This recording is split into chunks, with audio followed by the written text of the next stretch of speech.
Welcome to icon politics. నేను మీ సురేంద్ర. ఈ రోజు మనతో పాటు ప్రముఖ ఉద్యమకారులు చలసాని శ్రీనివాస గారు ఉన్నారు. నమస్తే సార్. నమస్కారం అండి. సార్, సినిమా హీరోలు యాదృచ్ఛికంగా సీఎం రేవంత్ రెడ్డి గారి పేరు మర్చిపోతున్నారా, లేదా కావాలని మర్చిపోతున్నారా? మొన్న అల్లు అర్జున్ గారు పుష్ప విషయంలో సీఎం రేవంత్ రెడ్డి గారి పేరు మర్చిపోయారు. ఈ రోజు తెలుగు మహాసభల్లో బాలాదిత్య గారు మర్చిపోయారు. అయితే ఇదే విషయమై సోషల్ మీడియాలో ఒక విషయం ట్రెండ్ అవుతుంది. ఆ రోజు అల్లు అర్జున్ అరెస్ట్ చేసింది కూడా పేరు మర్చిపోయినందుకే ఇప్పుడు ఈ హీరోని కూడా అరెస్ట్ చేస్తారని అంటున్నారు. ఏంటి సార్, ఏ విధంగా చూడాలి? ఫన్నీ వేలో చూస్తున్నారు దీన్ని సోషల్ మీడియాలో. ఊహాగానాలపై స్పందించడం అనవసరం అండి. కానీ ఒకటి మాత్రం చెప్తాను, రేవంత్ రెడ్డి గారి పేరు మర్చిపోయిన తర్వాత అరెస్ట్ చేసే అంత మనసులో పెట్టుకునే మనిషి కాదు. It's not like that. I know him. ఇవాళ సినిమా పరిశ్రమలో కొద్ది మంది మినహా ఎవరైతే సానుకూల మానవతాత్మకతంతో ఉన్నారో వాళ్ళ మంది మినహాయించి మిగతా 99% నుంచి మనం మాట్లాడుకోవడం కూడా అవసరం. పచ్చి స్వార్థపరులు ఎక్కువ మంది ఉన్నారు. సినిమాలు తీసేది మొత్తం తీసేసి డబ్బులు పోగొట్టుకోమని నేను చెప్పను. కానీ ఆంధ్రప్రదేశ్కి విపత్తు వచ్చినప్పుడు ఎంతో మంది అమరవీరులై ఆత్మత్యాగాలు చేసుకున్నప్పుడు కనీసం ఒక కన్నీటి పట్టు కూడా దాల్చలేదు. వీళ్ళు జల్లికట్టుకు మాత్రం దిగేసుకుని పోయారు. ట్విట్టర్లోను బుట్టర్లోను అతి కొద్ది మంది మాత్రమే ఇవాళ ఆంధ్రప్రదేశ్ కానీ తెలంగాణ కానీ ఇబ్బందులు జరుగుతున్నప్పుడు, ఒక ఉద్యమాలు జరుగుతున్నప్పుడు, పోనీ సమైక్య తెలంగాణ ఉద్యమాలు జరుగుతున్నప్పుడు అందరూ కావాలి కానీ స్పందించలేదు, యాక్సెప్టెడ్. కానీ ఆ తర్వాత కూడా భారీ ఉద్యమాలు జరుగుతున్నప్పుడు, అరెస్ట్ అయినప్పుడు, ఇబ్బందులు పడినప్పుడు ఒక్క మనిషి స్పందించలేదండి. చేతులు ఇరిగిపోయినప్పుడు ఒక్క మనిషి స్పందించలేదు. వీళ్ళ గురించి మాట్లాడతాం అవసరం. జగన్మోహన్ రెడ్డి గారు కానీ రేవంత్ రెడ్డి గారు కానీ వీళ్ళు కొంతమందిని అంటే నేను I'm not supporting Allu Arjun గారి మీద ఏదైతే జరుగుతుందో డెఫినెట్ గా ఆయన చేసింది ఒకటే పొరపాటు, ముందెళ్ళి ఆయన పరామర్శించకపోవటం. మొదటి రోజు ఉదయం వాళ్ళకి సాయం ప్రకటించి వాళ్ళతో పాటు సంఘీభావం. అపార్ట్ ఫ్రమ్ దాంతో పాటు ఒక మానసికంగా డెఫినెట్ గా కుటుంబానికి నిర్మాణ సంఘీభావం, అది ఆయన చేసిన పొరపాటు తప్ప మిగతా విషయాలు కాదు. కానీ మిగతా వాళ్ళ విషయం ఎలా ఉండాలో అలా ధైర్యంగా చూపించాడు ఎవరో మన ఈయన, బ్రహ్మాండంగా చూపించాడు. రేవంత్ రెడ్డి గారి షోస్ అన్నిటి విషయంలో. ఇప్పుడు నిన్న సభ జరిగింది, గేమ్ చేంజరు. సరే, డిప్యూటీ ఉప ముఖ్యమంత్రి గారు ప్రస్తావించడం మినహాయించండి, కానీ రాజకీయంగా ఉన్నారు, మంత్రి పదవులు ఉన్నారు కాబట్టి. ఒక్క హీరో అక్కడ చంద్రబాబు నాయుడు గారికి అక్కడ అనేది కాదు, అక్కడ ముఖ్యమంత్రికి థ్యాంక్స్ చెప్పారా? అసలు పేరు మర్చిపోడు, ఈ పేరు గబుక్కుని మర్చిపోయారు, పేరే చెప్పలేదు కదండి. ఇది మొత్తానికి ఎత్తేసారు కదా. మరి దాన్ని ఏమంటారండి సురేంద్ర గారు?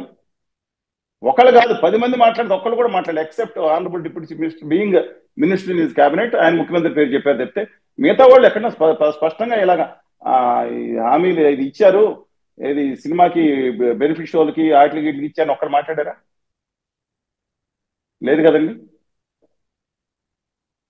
సురేంద్ర గారు వింటున్నారా? సరే, అందుకని సార్ చూసాను. అందుకని ఇప్పుడు చంద్రబాబు నాయుడు గారు అరెస్ట్ చేస్తారు, చేయాలంటే ఆయన ఎంత గుండె ధైర్యం ఉండాలంటే అని వాళ్ళ ఫ్యాన్స్ అంటారు. అది పక్కన పెట్టండి. అబ్సల్యూట్ అది కరెక్ట్ కాదు. ఒక రాష్ట్ర ముఖ్యమంత్రి పేరు చెప్పకపోవటం అనేది, గుర్తు మర్చిపోయటం అనేది అన్ఫార్చునేట్. అది ఏదో చిన్న చిన్న వాళ్ళైతే పర్వాలేదండి. అయినా నా బిగ్ బాస్ గురించి మాట్లాడుకోవడం కూడా బుద్ధి తక్కువ మనకి. పక్క ఇంట్లో జరిగే విషయాలని ఆసక్తిగా చూడాలనిపించే దిక్కుమాలిన దాన్ని తీసుకుని అమెరికాలో ప్రవేశపెట్టిందని ఇక్కడ ఫాలో అవుతున్నారు. అందుకని అదో దిక్కుమాలిన షో, అభినందించాలి చూసుకోండి. నా ఉద్దేశం ప్రకారం దిక్కుమాలిన షో. అందులో ఉన్నవాళ్ళు ఏదో గొప్పవాడు కాదు. మన దౌర్భాగ్యం ఏంటంటే రాష్ట్రంలో ఇంతకుముందు 2-3 సంవత్సరాల క్రితం వందల మంది అక్కడ మేము అరెస్టులు అయ్యి ఇబ్బందులు పడతా ఉంటే స్పందించిన వాళ్ళు ఈ బిగ్ బాస్ లో ఒక ఆయన నెగ్గాలని చెప్పి వేలాది మందితో ర్యాలీలు తీశారు. ఇది ప్రస్తుత యువతని దిక్కుమాలిన సోషల్ మీడియా డ్రైవ్ చేస్తున్న తీరు. అన్ఫార్చునేట్. అందుకని వాళ్ళు లోకజ్ఞానం తెలుసుండే వాళ్ళు కొంతమంది ఉంటారు, మిగతా తెలుస్తుంది అనుకున్నది అది కాదు. కానీ ఒక తెలుగు సభలో మంచి ప్రయత్నాలు చేశారు. ఆ డబ్బున్న వాళ్ళు తెలుగు సభలో, నేను మళ్ళీ చెప్తాను, డబ్బున్న వాళ్ళు తెలుగు సభలుగా నిర్వహించారు. సరే, ఏదో ఒకటి ఎక్కడన్నా నిర్వహించారు, సంతోషం.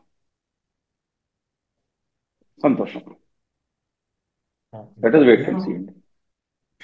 అదిగా సార్, సీఎం గా సార్ ఆయన ఆల్రెడీ 1 year అయిపోతుంది. 1 year తెలంగాణ సీఎం. అయిపోతుంది కాదండి, ఇలా అన్ఫార్చునేట్ అంటున్నా. మర్చిపోతుంది అన్ఫార్చునేట్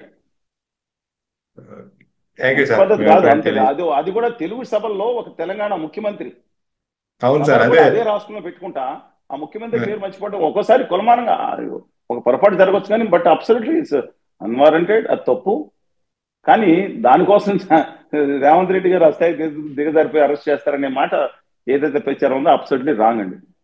యాంకర్ దగ్గర డెఫినెట్లీ స్క్రిప్ట్ కూడా అర్థం ఉంటుంది సార్. అర్థం అర్థం అవుతారు ఆయన. ఎందుకంటే ఆయన ఇప్పుడు ఆ, అత్త తిట్టిందని కాదు తోడుకోడలు తెప్పింది అన్నట్టు అయిపోయింది పరిస్థితి. మీకు అర్థమైంది కదా, అత్త తిట్టిందని కాదు తోడుకోడలు తెప్పిందంట. అదే అలాగా సార్. వాళ్ళు మర్చిపోయినట్టు కాదు, కానీ మాజీ మంత్రి కేటీఆర్ గారు, ఐటీ వెంచ్ కల్వకుంట్ల కేటీఆర్. తారక రామారావు గారు ఏదో కేటీఆర్ గారు ఆ, ఏదో అన్నారని చెప్పి డైలాగ్ వచ్చిందనుకో వీళ్ళు ట్రోల్ చేస్తున్నారు. ఇప్పుడు మళ్ళీ ఇంకోసారి ఆయన మాట్లాడారనుకోండి, ఏ బండి సంజయ్ గారు చూసారా అసలు ముఖ్యమంత్రి పేరు మళ్ళీ కోపం కావాలని తెచ్చుకుంటూ ఉంటారు, లేదా ఆ, పొలిటికల్ అడ్వాంటేజ్ కోసం వాడుకుంటూ ఉంటారు. ఆ చూద్దామండి ఏదన్నా కానీ. ఇప్పుడు తెలంగాణ ఆ రోజు కేసీఆర్ గారు ఏమన్నారు, ఏముంది అది ఇంత తుకడ అవుతాడు ఇంత ముక్క ఆ, ఎవరు సినిమా హీరోని పట్టుకుని అన్నారు ఆయన. అప్పుడు ఆ. వాళ్ళు ఏమైనా గొప్పగా తీసుకున్నారా? కాదు. But let us wait and see. గౌరవ ముఖ్యమంత్రి ఏదైతే ఉందో తెలంగాణ రాష్ట్రానికి ఆయన గౌరవించాల్సిందే. ఆ, అది మర్చిపోవడం దురదృష్టకరం. ఆ, పని ఆ సభ ప్రపంచ తెలుగు మహాసభలు కాబట్టి ప్రపంచ తెలుగు వరల్డ్ తెలుగు ఫెడరేషన్ సమాఖ్య చేస్తున్న సభల్లో ఎక్కడున్నా నిషిద్ధం. డబ్బన్న వారి తెలుగు సభలుగా నేను దాన్ని అభివర్ణిస్తాను, కానీ మంచి ప్రయత్నంగానే ఎవరో ఒకళ్ళు వాయిస్ రేట్ చేయాలి. ఎందుకంటే దాంట్లో ఒక గొప్ప జానపద కళాకారులు కానీ కొంతమందిని చేసి ఉండొచ్చు.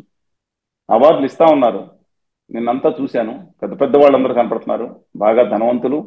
అందులో కొంతమంది సాహిత్యాభ్యాసం కూడా ఒకళ్ళిద్దరు ఉండొచ్చు, వేరే సంగతి. పెద్ద పెద్ద వాళ్ళు తెలుగు భాషా ఉద్యమానికి ఏం ఏం ఏం వాళ్ళు చేశారు. సాహిత్యం వేరు, భాషా ఉద్యమం వేరు. భాషోద్యమం ఈజ్ అండ్ మొత్తం వేరండి, సాహిత్యం వేరు. సాహిత్యానికి సేవ చేసిన కూడా ఒక దాంట్లో భాగం, కానీ ప్రత్యక్షంగా భాష నిలబడాలి, సంస్కృతి నిలబడాలి, వచ్చే మలితరానికి అందించాలనే విషయంలో మాత్రం వాళ్ళు ఎంతమంది ఉన్నారో నాకు నాకు అనుమానం అండి. చూద్దామండి ఏదైనా సరే. థ్యాంక్ యూ సార్, మీ అభిప్రాయం తెలియజేసినందుకు ధన్యవాదాలు.